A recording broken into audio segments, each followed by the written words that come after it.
So my name is Mana. I've been with Colaberry for the last, going on third year now. Just like everybody, I joined the DBA class first. After I finished that class, I went ahead and joined IPBC, and eventually I got placed. I've been on my current role for about a year now. I like it. It's I'm in the healthcare domain.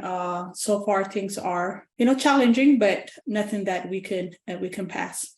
So that's about me. All right, so welcome to Power BI Mondays. I put together some few points as a best practices. All right, so here, before I start, how many of you, I want you guys to be very interactive on this session. It's not just me talking or covering points, but I wanted to understand your points too, right? Where are you standing? How is your understanding about Power BI, right? How many of you stay on top of the new updates and releases on each month on Power BI? Because they have like every month, Power BI, they have a new updates, and you can find that on Microsoft. You can Google it on videos. You can get that information, but it's a must that you stay on top of. So it's not like very important. Every interview you'll be asked, but one of the interview that I was asked, one of the BI director asked me, what is the new update on Power BI? It was like a year ago. So every month, it's not just one update they will release. It will have like a bunch of them. So at least you should be able to understand or answer one. I'm not saying every interview you're gonna be asked, but I have been asked on one of my interviews, what was the new update last month on Power BI. If you ask me now, what is the new update on Power BI, I can just give you one, because the rest of them are more of on RLS, like back end when you become a Power BI admin. But one of the two that could affect the visuals, or you can use, is they have a new card. Whoever has been developing reports, when I talk about cards, KPI cards, you would know what I'm talking about. So those KPI cards, they have a new update on that. Is a very cool card that you can use on your visual. And the other thing is just where you can interact on the visuals. On the visuals, sometimes you are not able to do conditional formatting. I just don't want to go further into, throw a bunch of new things on you guys. But one thing I want to emphasize today is to make sure that you stay on top of the new updates. You don't need to go further into details, but at least one from all the updates they send every month, to be able to answer that, it will be very important. All right.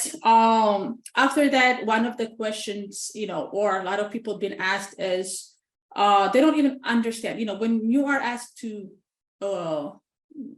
they will ask you, what, can you just create a simple pie and a chart for me to show XYZ trend, right? Or whatever the company is. It could be insurance, it could be telecom, it could be healthcare. I am on a healthcare domain, so they will ask you to do something like that. So understanding the connection type, what kind of connection do they have?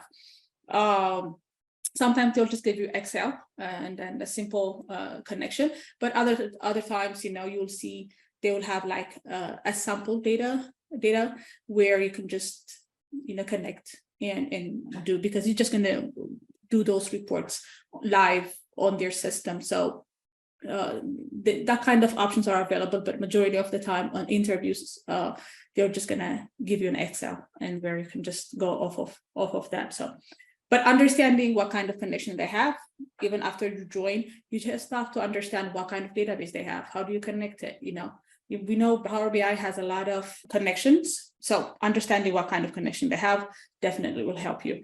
There is a person who raised their hand. I'm sorry if I did not pronounce your name correctly. You just have to forgive me, but I'll give you a chance. Is it Oyinka? Yes, that's my name. Perfect. I made it. All right, go ahead. Yeah, quick question. When you said being on top of the updates from Power BI, where do you find the updates? In Microsoft, on Microsoft page, you can find it, or you can just type it on Google search. Just say new this month or last month Power BI update. There will be a demo on how you can use whatever update they made. So you can just type it on Google. Google is your best friend. But if you know how to work around your Microsoft page, you can go ahead and find it on Microsoft as well. But usually before interview, just go ahead and type it to say, hey, what is the new updates on Power BI? And they will give you a bunch of list of the new updates. So you just have to pick the most recent one. Now that we are on July, the most recent update will be for July. But for the month of June, they already pushed it out. So it's there. Now there's a demo on how you can use it. But that's what okay. All right, thank you. All right, no problem. All right, so now that I covered about understanding the connection type, what I highly suggest is whenever you get a data set, if you are working with a company, use management studios. Just use select all and whatever from that table that you're required to build. Look at it, understand if there are any off numbers. Just get yourself familiarized with that data set. That's what I put that there as a third point, is because it's going to definitely help you understand what type of data set you're dealing with. Small organizations, they have more clean version. The bigger the data set is, there will be a lot of rules, a lot of small data sets. So you need to understand whatever the table that you're building from, whatever the information is presented to you or was given to you to build information on or report on, you have to understand what where that data set is coming, or what kind of data set that you are facing with, what kind of rules, which column is the unique key. Just understanding, having the general overview of that columns and rows in general, the data set, just gonna make your life easier. And then I'll show you on how you can, even after you connect your data set from on Power BI, later on, I'll show you how you can just quickly see if there's any issues with that data set or any null values with that data set. Because, if you are trying to, especially that specific column, if you want to do average, you want to make sure that you avoid nulls, right? If not, then it's just going to throw off the number, right? Yeah, and the other topic that I wanted to also cover is understanding the business requirements. Sometimes, you get the data set, and I put a screenshot right next to it. It's currently is the company that I'm working with. A lot of things have been changed, but I put it there for you guys, so at least because some of this job requirement, I've seen that, do you have experience with DevOps, right? DevOps on a bigger organization, that's like the one that I'm working with, they usually use it to track their sprints, basically. If they have one whole epic, they're gonna break it down into different sprints, different user stories, and that's how they track it on performance, on how they're trending toward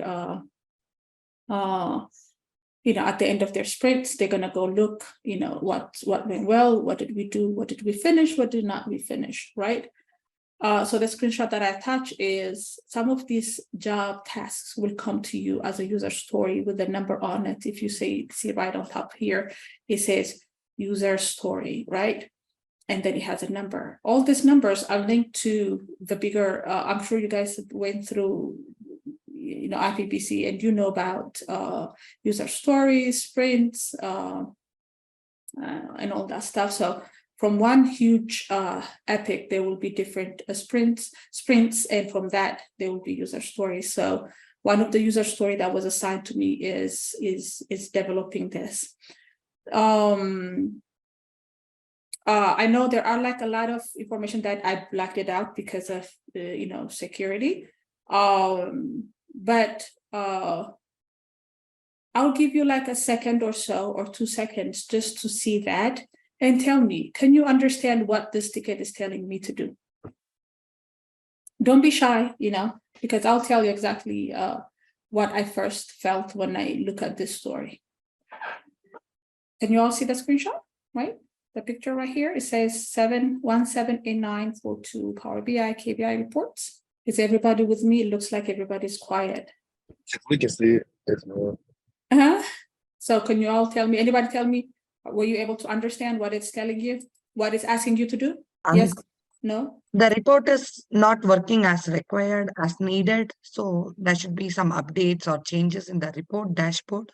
Perfect. Yes. So yeah, at least you were able to make some sense of it. Good job on that. But when I was first given this ticket, I was like, okay, you know what? Is there a report to begin with? I don't need to build a new report. Is there a report that I can own that report and develop on it? I mean, there is like a yes and or no. If it's already developed, report is already developed, which is good. But you don't need to worry about the connection and all that stuff. But at the same time, if somebody developed it and they didn't do a good job on it, it's just starting from zero. Correcting other people's work is going to take forever as well. But yeah, so thank you, Shalaja, for catching that. There was a report already that has been developed. Unfortunately, nobody owned it, so there was no update on it. The data set can be changed. A lot of organizations will change their original source data to a different. One time it will be on Azure. Next week you will see it on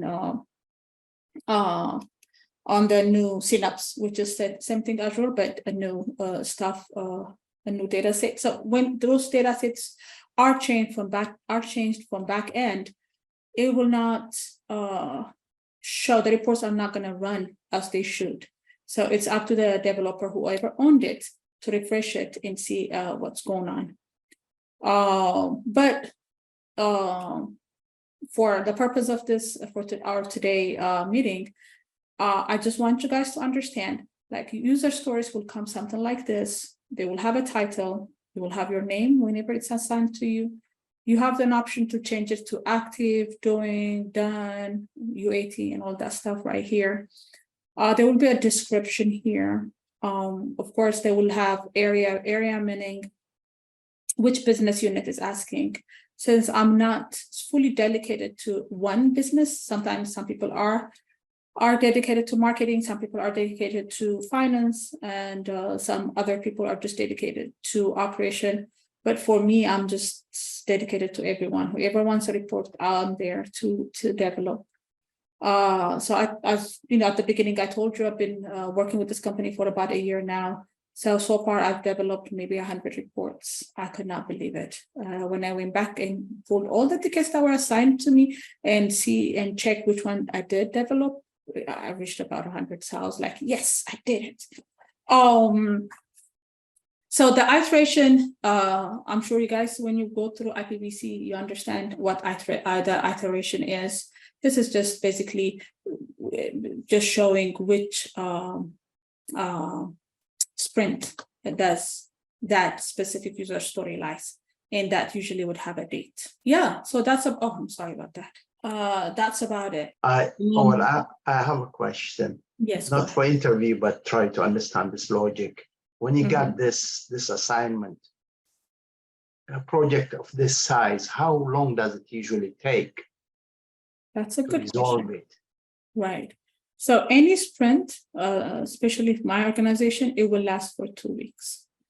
No, one sprint is it's just for 2 weeks. So this ticket assigned to me, usually they will give you priorities. Sometimes it's not just one ticket assigned to you. It will be like 5 or 6 or 7 of them, or sometimes just 5 assigned to you. Then priorities will be there, right?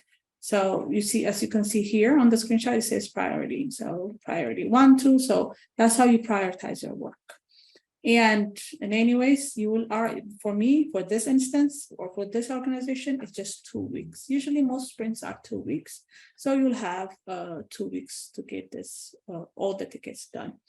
I'm not saying all the tickets can be done within that sprint, because now it's just telling me here that I need to own it and make sure that the report is working, because it's not working. And then, of course, I'll have to meet with the person who requested it to understand what the logic is, and then what kind of changes are needed. as you go investigate deep into whatever the business requirement, for me, this is my business requirement for this report, right? What is it? What do they want me to do? And where can I get it? And the who, what, and why I put it here also. You just should be able to answer for every ticket that is assigned to you. The reason that I say that is just going to make your life easier. At the end of the day, once I touch this report, I will be asked, they're going to come to me because it's my name who owned this report, right? So they will be asking me, why is this happened like that? If any numbers that is not accurate, it is going to ask me also, you know, if it stopped working, didn't refresh, any number that is off, they'll come to me. So it's best to understand who, like who asked it, why, where did this data set come from, and then why did it stop working? You know, usually it should work. If it stopped working, there's something going on from back end. So what happened with the back end? So you just have to have the holistic view of that specific ticket. But to answer a question, yes, 2 weeks is the max. I've seen that in most of these organizations. Okay. Yeah. So understanding the business requirement is very, very important. Again, it was going to make your life easier. Once you understand the requirement, then you have to go to your data set, right? You put that data set for whatever this report right here, the SRR report, SRR turnaround time employee metrics, whatever this report is. Now that I understand the requirement, I need to go to the data set, right? This is where I'm talking about backend, right? You have to go to the backend and see what kind of data set or tables, or usually most of the reports that I have seen is like views or stored procedures are supplying this information. Since it says it's not reporting the way it should, what was the initial reason that was developed? What kind of report were they trying to see? And then sometimes the store procedures, you know, the maintenance, you know, that needs sometimes here and there, it needs maintenance since it's been built long ago. So going back to the data set and understand what is the data set, what kind of data set is feeding this report. Is it going to tell the story? You know, whoever is asked, does the data set tell the story? The SRR, turnaround time, employee metrics, does that specific data set that's been connected to this report, is that going to help me develop the report? Is that going to tell me the story that the user is wanting to see or understand? Because there is a consumer from that end, right? After it developed, there will be a user who consumed the report. So we want to give them the right information so they can make a good business decisions, you know, data-driven decisions, basically. So for them to have that kind of power, or to have a correct decision at the right time, you have to make sure that the data set that is presented behind whatever report, is this going to tell the story? Or do I need to pull another one? Usually on big organizations, such as the one that I'm working with, is a healthcare, I told you guys earlier, there will be a DBA, there will be, after the DBA, there will be Power BI admin. You know, I have a Power BI, I'm working with a Power BI admin. You can reach out to that person, you know, and say, hey, this is kind of data set is supporting this kind of report. As I see the stored procedures or the views, they're not really supporting the reports. You know, the report is broken because of XYZ. You know, it's good that you guys went through the DBA class, because it will help you answer those kind of questions as you go look or deep dive into or investigate into this reports, or any kind of report that is presented to you, or any kind of data set that has been supplied to you. It will help you go further behind the data set and understand what is it, what kind of data I'm being presented, what kind of, as I said, stored procedures, views. It could be a cloud or a table, Excel, Access, you name it. Your Power BI has different, a lot of connection types. What kind, you will be able to understand this when you go investigate. So make sure whatever the data that you're trying to develop, make sure you understand the data. Make sure it has the columns, the fields to enable you answer, or sketch. Basically, I call it usually sketch, is because there is like a huge canvas, right? On Power BI, on that canvas, you go ahead and put pie chart, you go charts and different things that you wanted to put. You have to make sure that that data set will help you visualize whatever story that you're wanting to tell.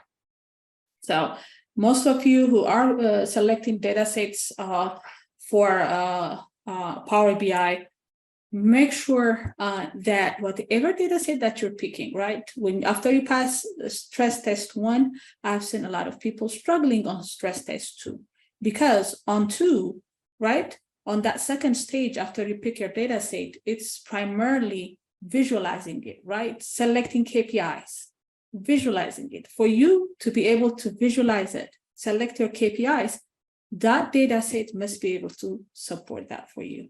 You know, sometimes when we go ahead and pull those data sets, you know, it's going to take some time. It's not something that's available for you, right? You have to go online and check for it. There are resources that is supplied to us in the Center of Excellence. There is like step-by-step that you need to go, but still, it's not going to be easy, because any data set, you can get a topic, right?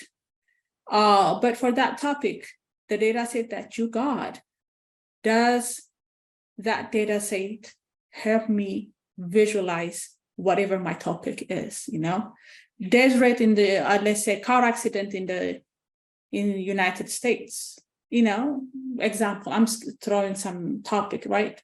Car accidents in the United States, or well, whatever, COVID, right?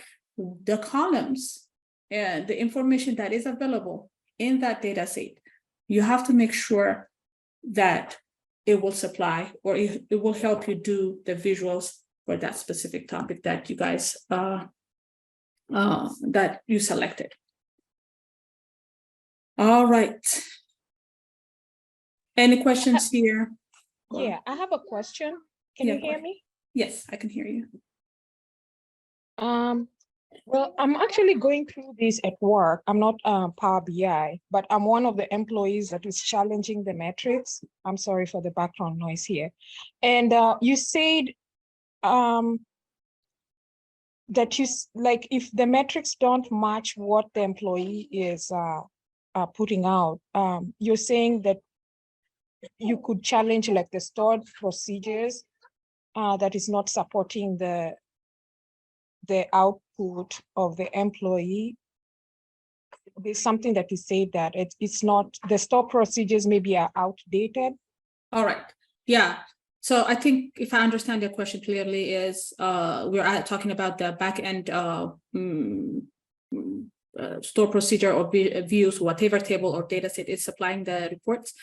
And when I say outdated, it's not really outdated, but there are like every year, every time, there is like a newer, more efficient way of handling those reports, right? You need to test that store procedure. Sometimes when they build that store procedures, most probably, most of the time they use inner join, right? Or left join. And then they connect 2-3 tables together.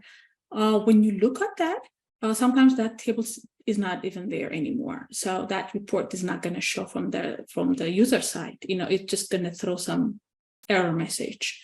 So you have to make sure that test it and see how you can enhance that store procedure, because whoever built it a year ago, it's not really necessary now, because there isn't on this field.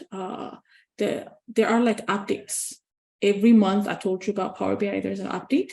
And for coding also, whoever built it a year ago, trust me, this time of the year, you'll have few methods that you can fix that store procedure in order to enhance it, basically, to make it run more efficiently. Did I answer your question, Joyce? Yes. And what is SRR? SRR is sum of internal, that's a good question. Yeah, SRR is sum of the internal acronyms that is used within my company. I just don't want to disclose it. But it's more of a finance thing, so I'm not going to disclose that for you. But it's a good ask, because data sets, most of the time that I have seen is on data sets, there is like acronyms that are used, just like SRR. A column might say SRR and it will come to you. It's up to the developer, as you know, everybody on this call, I believe, at the end of the day, we all want to be good on that Power BI, right?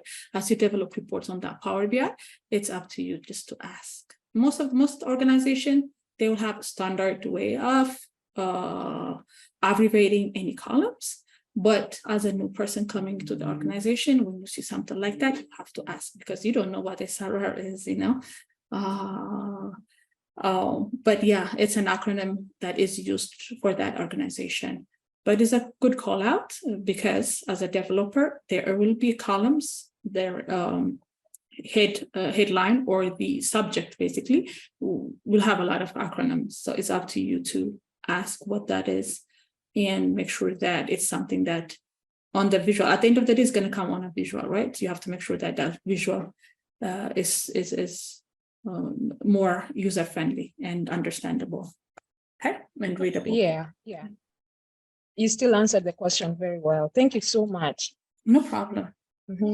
All right. Anybody has any questions? Perfect.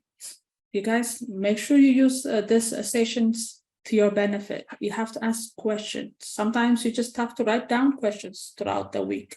As you pick data sets, as you pick different things, as you work on Power BI, there will be a challenge. It's not like easy thing that to change a data set into visual, right? So you have to come with questions, because this is going to help you. I wish when I was a student, when I was going through Power BI session, I wish somebody told me that this session is for you, then you have to come prepared and ask questions. Because it's just going to help, as a group. At the end of the day, we all are Colaberry community, right?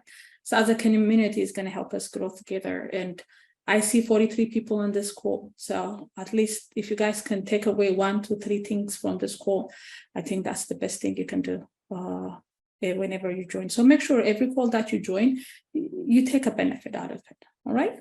All right. So let's go to the next slide. All right. So now that we understand the business requirement, now that we know we have a data set, we know we have specific topic or specific story that we want to sketch, right? I call it sketch because the Power BI, that blank, it's called canvas, right? It's where you throw your pies and all that stuff. So make sure you make the necessary adjustments, such as cleaning it. It could be transforming it, splitting the columns. As I said, as I called it out, null values. Not all null, if you could, there shouldn't be any null values, but especially for the column, if it's something with a number that you're going to group it, aggregate it, or average it out, you have to make sure that there's no null value in it, because that's going to throw numbers out. So necessary adjustment. When I say the necessary adjustment, again, it's after you extract, transforming, as a DBA, transforming it, you have to clean it. There will be like, sometimes people, when they use like zip code, we have 5 digits, right? Sometimes there is like the post office, they will have like hyphen and they will like additional 4 digits, right? When you put that on Power BI, it will show number and ABC together. So you have to make sure you clean that out, because you want to make sure that you're presenting the right thing. So cleaning it, very important.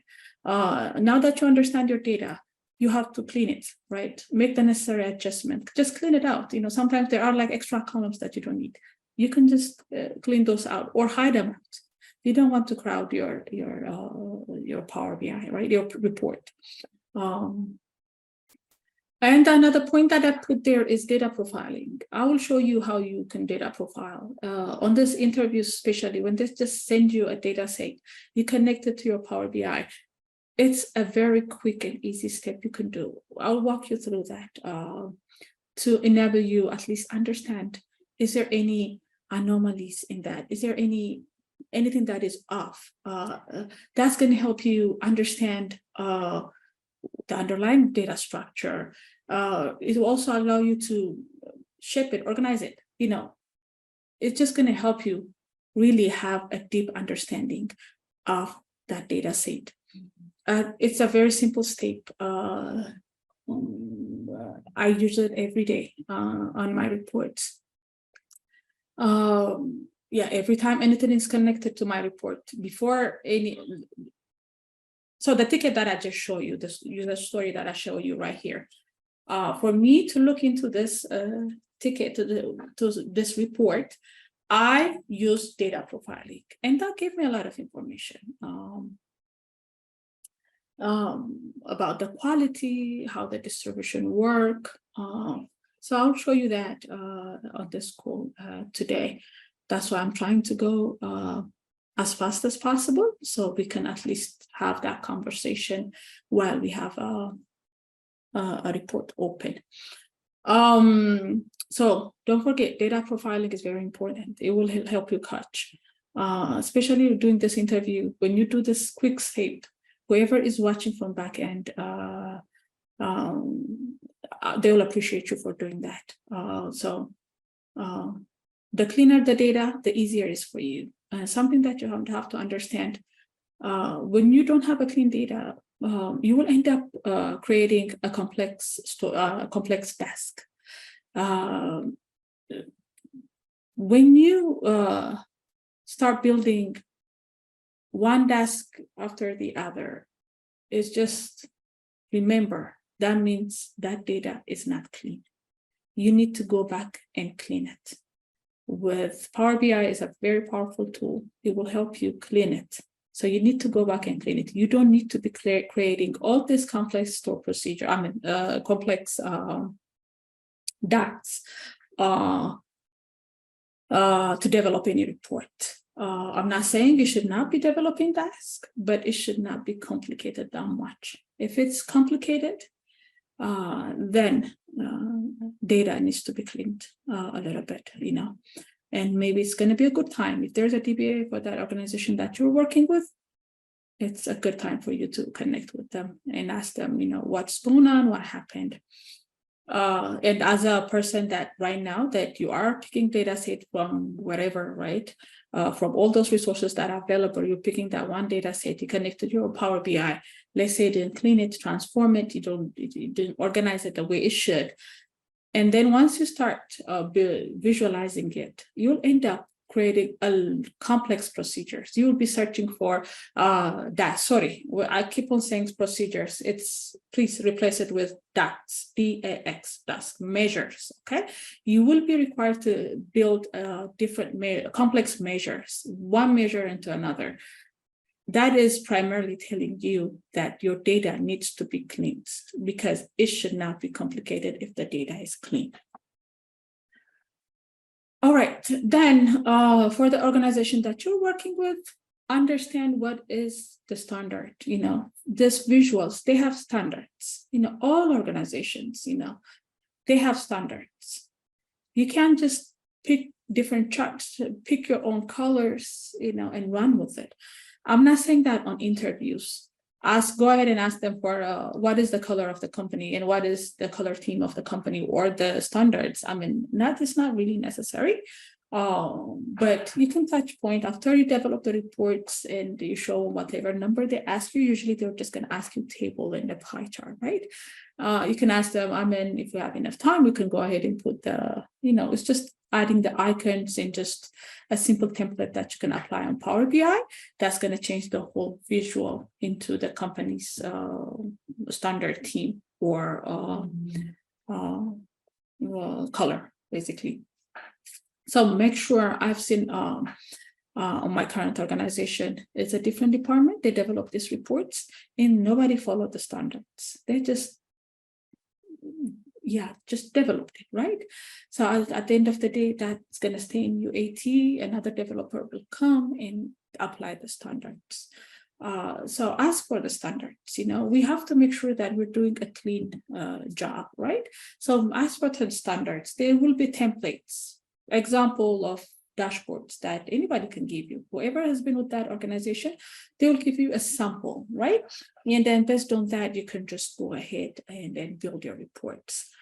After you understand what color they follow and then the organization standards, then you can go ahead and look at the visuals, right? Visuals, which visual is going to help me tell the story, you know? Not all, I can give you an example. My organization right now, they don't want us to use pie chart. They just don't like it. Just a lot of different departments, they just don't like it. So they don't want me to use pie charts, right? So you need to identify which visual will tell a story and how that's going to help you. You know, now that the organization doesn't like pie charts, you know, but then you can ask them, you know, if there is like if that pie chart is really going to have like a good business reason behind it, you can explain it. But for the visual, you need to understand what kind of visual will tell the story for you. And then after you went through all that steps, then that's when you start sketching. Just because you get a data set, that doesn't mean you start sketching, right? You start drawing a picture, or you start drawing the story that you wanted to tell. You have to go back and go through all the steps to understand before sketching. So these are the few points. I just don't want to crowd you with a lot of information, but these are the few points that I feel like it's very important for you to consider when you do your projects, right? When Ali told you that, data set approved, right? The first time, the second step must be understanding it, right? You have to understand the data set in and out of it in order for you to develop that report, right? So make sure you pass through the steps, because stress test 2 on your project, the second test is not going to be that difficult if you cleanse it, if you transform it, if you know exactly what the data is telling you, if you profile that data, it's just going to make it easier for you. Whatever adjustment, whatever things that Ali is asking you to do, when you identify your KPIs, when you want to draw anything, when you want to show month on month, year over year, a clean data gives you peace. You don't need to create a lot of complex measures after measures to get 1 point. Power BI usually have their own, it has its own business intelligence that's going to help you show month over month, year over year, that kind of trends. But that tool is useful or powerful or help you develop that view if you fed a clean data. All right, whatever data you got, you have to go in and make sure it's clean. If it's not clean, go ahead and transform it. Continue. There is like a Power Query that you can apply.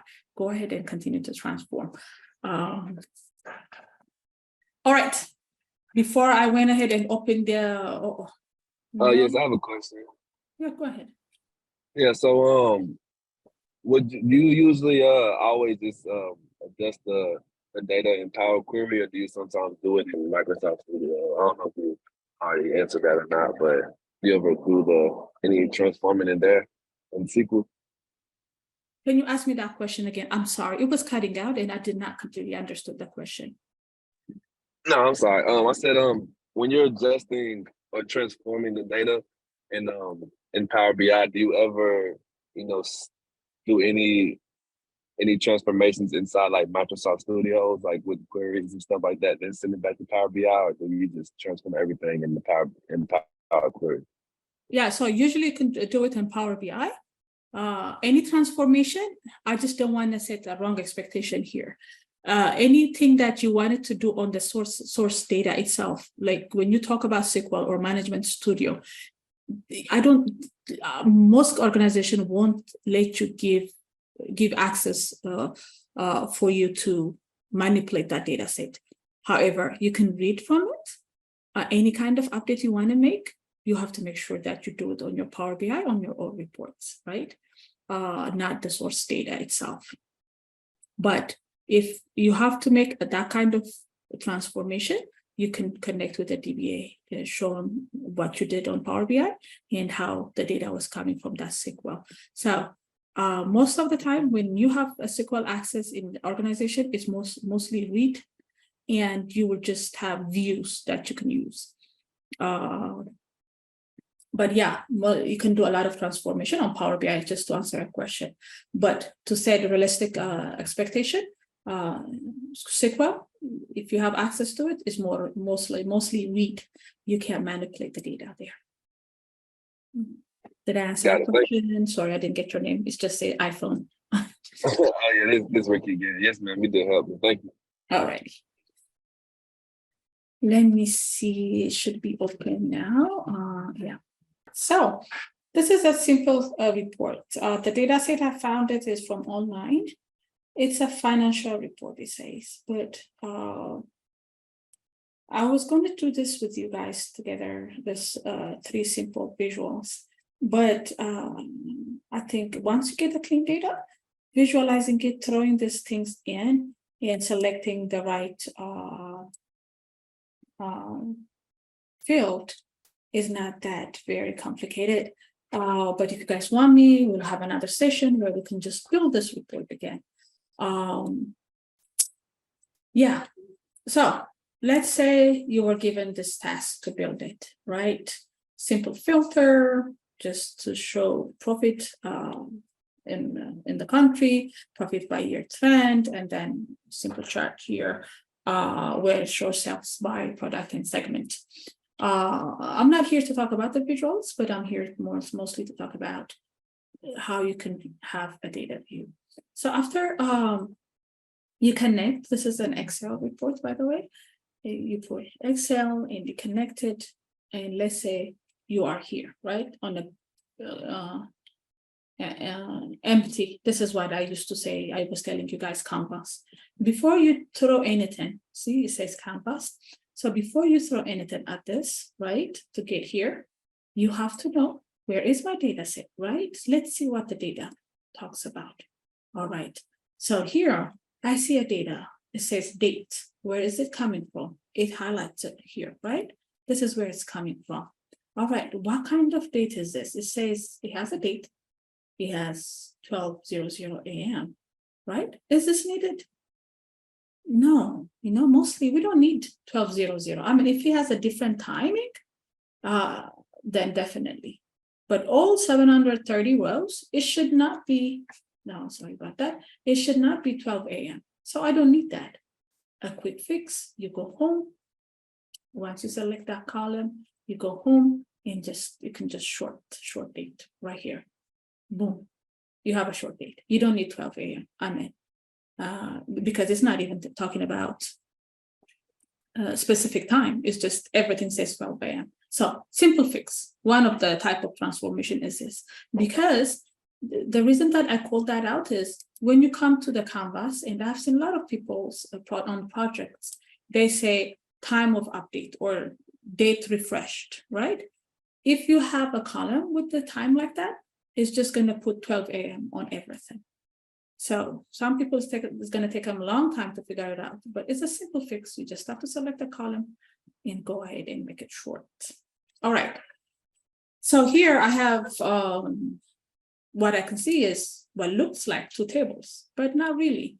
One table, the calendar, is a measure, a quick measure that I built to enable me filter as I slice and dice this table. I want to have the flexibility of slicing and dicing this data, right? So my primary data set was just the financial table. This is the simple Excel that I used, right? It has segment, it has country, it has product, discount, unit sold, manufacturing price, sales, gross sales, discount, different columns, right? And then here I have a date. When I look at the date, it's on the, specifically Monday, something, I don't need all that, but I don't want to manipulate my source data. So I went ahead and built a calendar with using a quick measure, simple measure right here. And then from there on, I went ahead and build relationship. If I'm going too fast, please do let me know. After I build this quick measure and a quick table, I have a date table where one-to-many relationship. I highly advise to have a one-to-many relationship. Don't go between many and many relationship. That's another type of relationship. One-to-many is the best route that you can take. That is, as a beginner, it's going to help you really, as you slice and dice, it's going to help you get a good view. There are different type of relationship. I'm not going to go deep into that conversation today because we're not going to have enough time. Power BI have updates every month. Power BI is like a powerful tool. It's not something that we can cover within this an hour or 30 minutes time. But one thing that we need to go with is if you get a table, simple table like this, simple data set like this, you have a date table, a date column, just make sure you create another table where it shows just the date, right? And that's going to help you. It will have a hierarchy on it. This one didn't have hierarchy. Then you can slice and dice on the report. So this report, I used the created table or measure and to help me slice and dice, because everything, whatever I do, it will show, depending on the whatever is selected, it will show for that month. If that month didn't have data, then again, it's something that you have to go back to your DBA, because when you present this, usually this is financial report, right? For the organization, I selected 2014 April and didn't have any information, and they want to know why, Does that mean that we didn't have any profit for that year and month? So it's good to go back to the DBA and understand what really happened. Before you go to the DBA, anyways, I'll show you on this tape that you can just go ahead, what column has what kind of abnormalities. All right, so now that I will go to the Power Query, it's going to open on a different page, but I'll bring it here for you in another window.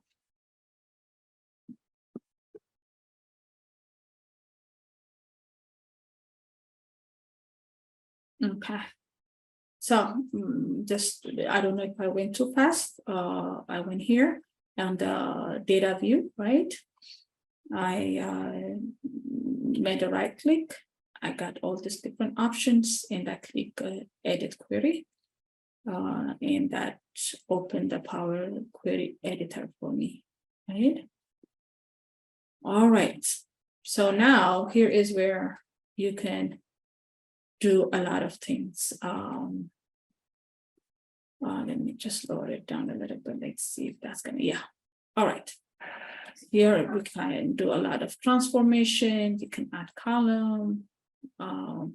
There is a lot of things that you can do. I wish we have the time to go each and everything and show you the examples, but there is like a lot of resources out there that we're just gonna teach you what different tabs and what they can do for your report. But Power BI, the Power Query editor is a powerful tool. It will show you a lot of things here, and you will be able to do a lot of things here as well. But just to touch the point where you can profile your data, remember I was talking about profiling data earlier. Where you can profile your data is, there is a home tab, there is a transform, add column, view, tools, and help. You go to the view and as you can see, formula bar, monospaced, show white space, and it says column quality. So you just have to check it. You see how it just bring that 730 rows or all the 16 columns, for all the 16 columns that is available on the data set. You see how it's just quickly tell me if there's an error, there's an empty value, or is it 100% valid? We mostly want this, our data source, whatever table that we use, to be 100% valid. If there is any error, we'll show you how many percent of error is that. then it's up to you to go to that specific column and clean that out.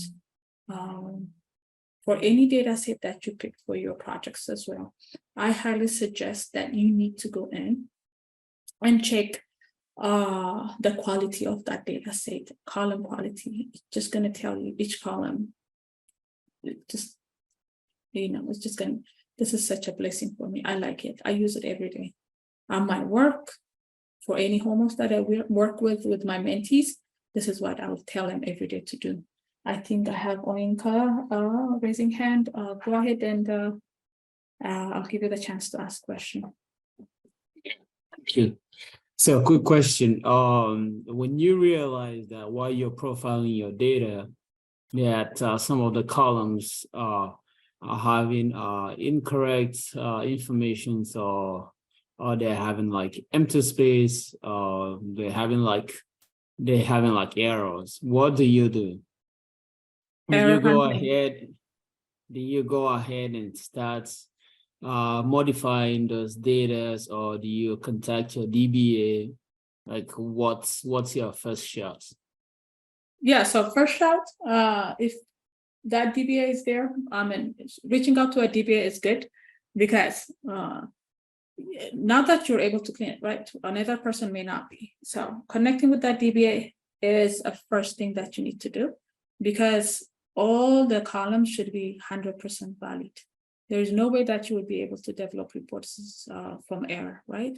So you need to be handling error. Handling is the first step, right? So how do you handle that error? Sometimes you can just, on the fly, you can do it right here on the Power Query, but the best thing to do is to work with a DBA. Most DBAs that I work with, they're so open to work with you. They're also so open to help you understand the data sets as well, because there are like different distribution type, different techniques that they use. So now that we're using Excel is where, it's easy to cleanse it, right? But then the more you talk about the bigger database, the DBA will be the first person. And DBAs are mostly very friendly. They're not going to be there every time, but they will work with you because it can be escalated, right? So going to your DBA is the best thing to do, the first step to do. But if that DBA is not answering, you can just follow up with the email. You handle the error, you can just clean it here, and then just send it with an email. Say, hey, this is what I got, and I was able to clean it up, and continue with my work. If you need to connect with me, you can connect with me. We can go ahead and schedule a meeting to go over the error or the empty columns that you found, right? Did I answer a question? Yeah, that's nice. Thank you. No problem. So after you see that I have Mohammed raising. Hey, Mohammed. Hi, I actually use my last name. This is Nakira. Oh, sorry about that. It's fine. I have a question about the organization's KPI. So do the organizations have their own KPIs, or it's expected from the developer to create one based on the business requirements? So, so for my organization, there is a KPI, defined KPIs, and what number they want to chase after. But before I joined this organization, the former company that I work with, they will ask you to define that KPI for them. It's not going to be that hard, by the way. The reason that I say that is sometimes this small organizations, they've been running off of the numbers they have. So they never had that structured. But as they grow, as the organization grow, it will be important to identify your KPIs. So small organizations may ask you to define those KPIs for them. If you follow the steps that on the project that you did, it will be very easy. And there will be a person that will be, it's not just the developer who's going to be defining KPIs, right? There will be DBA or project manager helping you define those as well. Your contribution primarily would be on the data set, right? You have this is what I can do, on this kind of KPIs I can present. Is it something that the business wants to chase after? That kind of conversation will be there with the project manager or director, or whoever is that you're reporting to. Yeah, so. Thank you. No problem. Perfect. I'm glad that everybody is chiming in and asking questions. That's a good thing. It's going to help you really when you do your projects. It will help you, especially this part that I wanted to show you is because primarily I've seen people on getting stuck on that stress test too. It's just because, you know, simple steps like this will help you identify those errors and minimize that complex measures. All right. Now that we covered the quality, we wanted to go to the column distribution. This column distribution is showing you how many distinct values that we have, how many of them are unique. Distinct is more of how many values do we have in a column, and how many, when we say unique, how many of them are repeated. Yeah, so of that value. So the distribution will show you basically this distinct and the unique values as you come in. For everything, for every column, it will show you what is what and what is repeated and what's not. And then we have a column profile, right? When you click on the column profile, it will show you the count. If there's any error, again, empty. It's just, this is just a holistic view. Sometimes I use this option, just screenshot this and share it with my DBA. Sometimes when I see a lot of abnormalities, you know, I'll just screenshot this page and send it to him.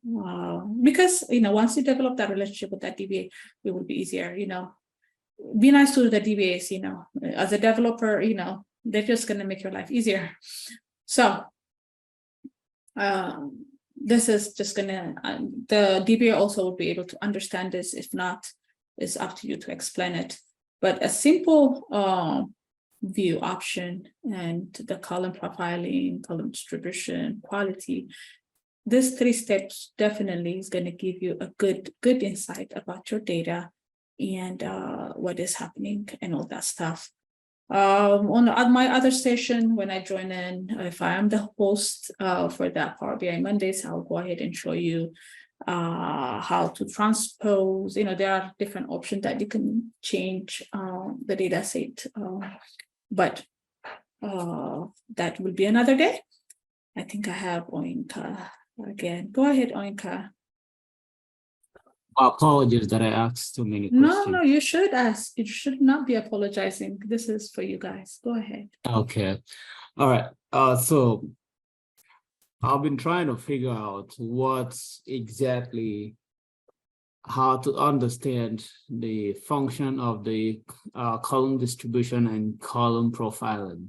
What exactly when you look at these 2 features, what exactly are you looking for? Column profiling is, yeah, glad you asked. So the column profiling is more of understanding how many of them are distinct value and unique value. The unique value, sometimes if you have a table that has like a unique key, it shouldn't be repeated, right? It should be 0, right? If it has a value that is repeated, that let's say employee ID, you know, then you should be able to call that out. Some employee ID should not be repeated. It could be error whenever whoever is creating that data set. It could be an error. But I'm just giving you an example. For the healthcare domain, I use it mostly because most of patient ID should be 1 for a lot of reports. If it's repeated, sometimes it's just the customer service when they put that in, that would cause that. So we definitely keep an eye out on that unique value, because we don't want, especially if it's an ID, if it's like a segment here, it might have repetition, right? Hold on, it might have repetition like that. This is a segment in the country, it might have, so that is okay. But when it comes to numbers and IDs, you have to keep an eye out on that. When I say numbers, specifically IDs, okay? Units sold, things can be sold $10, you know, 4 or 5 items in that store can be sold for $10, but not necessary for IDs, right? Yeah. So distinct and unique, the profiling definitely will help you understand the distinct and the unique values. And then the column distribution is how are this data is distributed? What is the majority of the information coming from? So majority of them is coming from the government column, and then the mid-market and channel and all that different columns. You'll see how the distribution, how the information is distributed within that data or that table. So with this, do you say that the government is anomalies, or is it like this is how the information came in? It's how that information comes. I don't see any abnormality here. It's because there's no error, there's no empty value. Just the majority of the information is the distribution goes first to the government column, then followed by with all other ones. It's not abnormal. It's just the way the distribution is. Perfect. All right. So now that we are like 10 minutes. Sorry, I just want to follow on the previous question, and maybe Celia might have missed something. But when we look at the column statistics, and it says that unique is 0 and distinct is 5. I understand the distinct, we have 5 distinct values, but I'm just a bit confused about unique. It says 0, so sorry, probably you already answered that question. What are we looking for in unique attribute? Yeah, so on a unique attribute, usually what you need to look for is,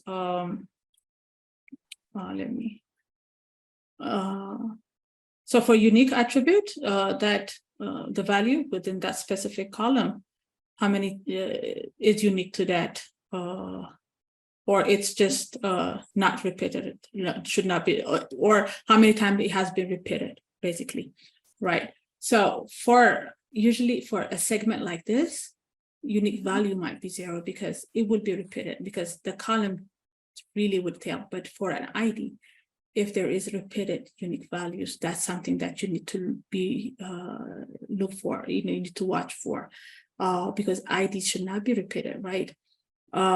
So in general, distinct will tell you how many values are in that table, right? How many values do we have in that table? Distinct. Unique is of that value, how many of them are repeated.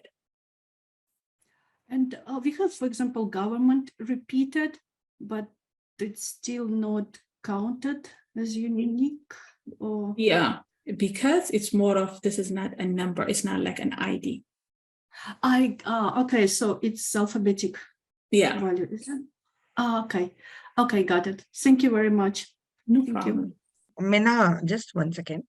So as you told, by seeing all these, so if we need to make any changes or something, I think this will give a auto suggestion something, right? So in real time when you're working, we cannot do any changes, right? We need to inform that we have these like null values or data anomalies. Then only after that we can remove or not, like, do we need to, can we take the decision? No, right? But because when we are doing the project, we remove the null values, we change that any extra things, right? Data anomalies are, but how about in real time? Yeah. Real time, connect with your DBA. If the DBA is not responsive, which I've seen it, if the DBA is not responsive, I would suggest to reach out to whoever is working with you. You will have people working with you. You work as a team. So just reach out to them. I'm going to transform this data. Is this something that you want me to go ahead and do it? Or is this something that should be updated from the source data? So reaching out to your DBA should be the first step. Or the person you've been working, if the person who's been with the organization, another developer will be there. On my current company, there is I think 2 or 3 of us working. So I'll reach out to them. Some of them has been there maybe 5 years. There's one person who's been there for 20 years. So I called him, you are my encyclopedia. He's like a dictionary for me. So I'll just go to him and say, hey, should I fix this or should I reach out to the DBA? And he said, oh yeah, go ahead and reach out to him. Majority of the time, I'll be told to reach out to them, right? So reaching out to the DBA is the first step. But if your DBA is so busy, let's say they're changing data sets, database, my company now, they're changing their database, right? So all the DBAs, all the engineers, they're all busy, right? Senior managers, they're busy on transitioning that data set database itself. They're changing it to cubes, you know. So they're all busy, but you know, you just have to follow up, message them, and then reach out to your team, and then you'll get an answer. But reaching out to DBA should be the first thing. Thank you.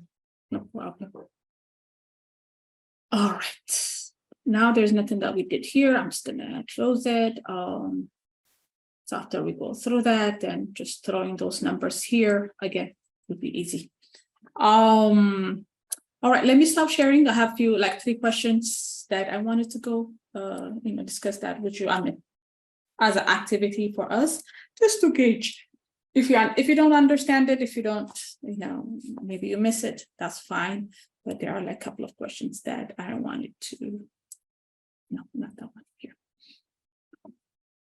All right, so here comes the notice check. So don't worry about it. If you don't understand it, I can answer it for you guys, but I just wanted to see, and I want you guys to be active and engaging also, because this is going to help you. So the first question would be, what is the risk of having no values in a numeric column? That A is that function of sum of a data will be incorrect. Is it going to be that function of max of the data will be incorrect? Is it C, that function of average of the data will be incorrect? So you can say A, B, or C. Let me check my chat. Perfect, Mohammed, Million, perfect. So it seems majority of the people got the answer. It's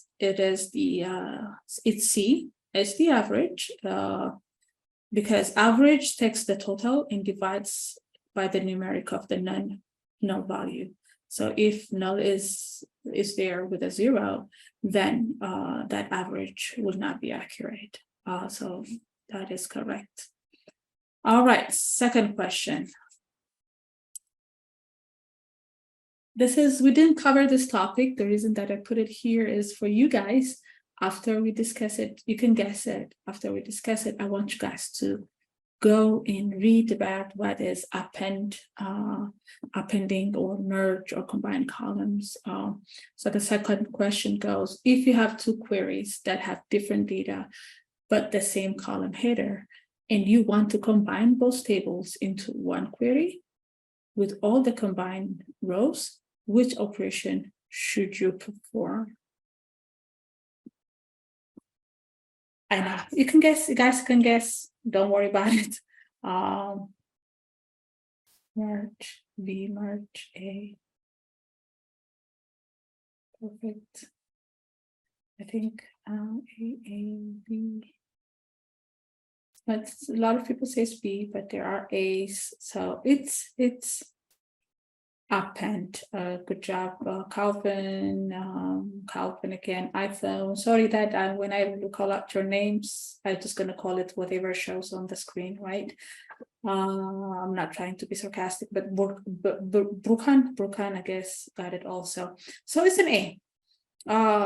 Please go ahead and refer, there is like resources out there. You can just Google it as well.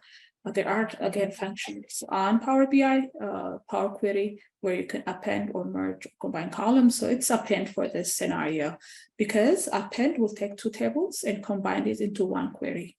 The combined query will have more rows, right? Because it's 2 tables combined into one.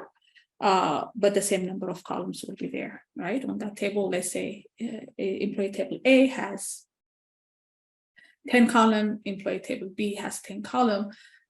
When you append it, it will have both information. So rows will be 20 columns, but then it's going to be one table. Perfect. You guys are doing really good. Let's go to the the third one and the last one for today. All right, which of the following selections are not best practices for naming conventions? I remember I forgot one name. Is it Oinka? I don't know, but one of you asked me about abbreviating it, right? The naming conventions, those called naming, right? How do you name your columns, right? Naming conventions in Power BI. A, is it rename columns to have spaces in them? Is it B, abbreviate them, abbreviate the column names? C is replace the values that have integers with human readable results. So when you read out these questions, it says, which are not best practices, right?